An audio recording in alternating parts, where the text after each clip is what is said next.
Welcome to the Talk to Tom show. Talk to Tom. Talk to Tom. Talk to Tom. Talk to Tom. Talk to Tom. Try saying that fast 15 times. Hey, let's go.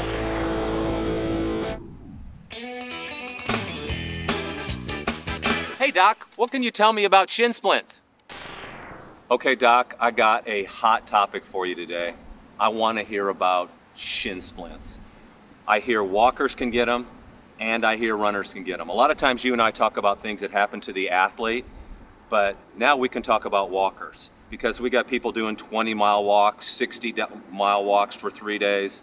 Tell me about shin splints. Well, first of all, let's talk about what shin splints are. Shin splint has to do with pain that's on the front of the leg from the knee down to the ankle. What actually happens, there's a lining over the bone called the periosteum.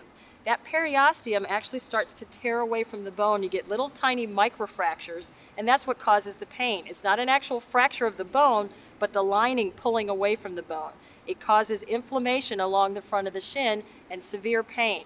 The pain is usually there with impact. So if you're walking, if you're running, any type of impact, you're going to get pain with each step, and it seems to worsen when you stop that activity. There are several reasons that you might get it, and most of it has to do with training errors. We're going to look at how cushioned the bottom of your shoe is. If you have a poor cushion in your shoe, every time your foot hits the ground when you're doing that fast walking or running, and you're going to get too much stress. It's repetitive stress on that tibia that causes the pain. We also look at some other things in terms of your training surface. If you always run on a hard surface, that may cause a lot of pain. One of the ways that we correct that is change it where you're running. If you always run on concrete, we're going to have you run on the grass or on a trail. If you always run on a track and curve to the left, we may have you reverse your direction and curve to the right. So those are some things with training surfaces that can affect it. Also, any sudden increase in your training program. If you decide suddenly you want to run a half marathon, haven't given yourself enough time to prepare for it, and you're pushing too fast, that repetitive stress, constant pounding on that leg causes that lining to pull away from the bone, and it causes severe pain. Severe pain. Gosh, am I glad you used that word, because I've had like a sore ankle or my knees flared up a little bit. But when I had shin splints a few years ago, when I went out and I started to progressively get a little bit further into my workout, it actually forced me to stop.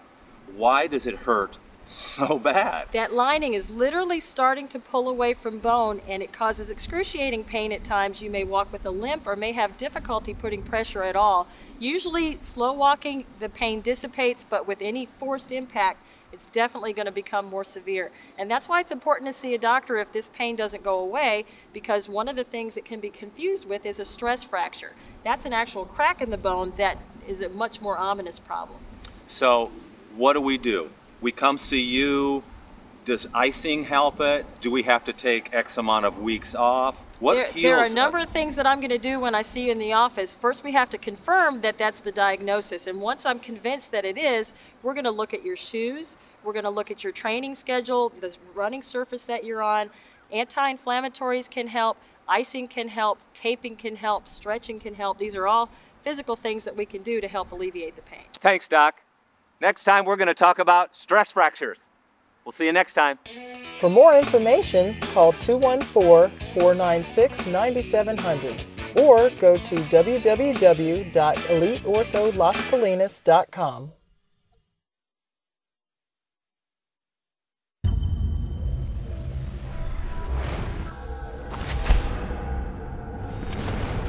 Out of the Blue Media.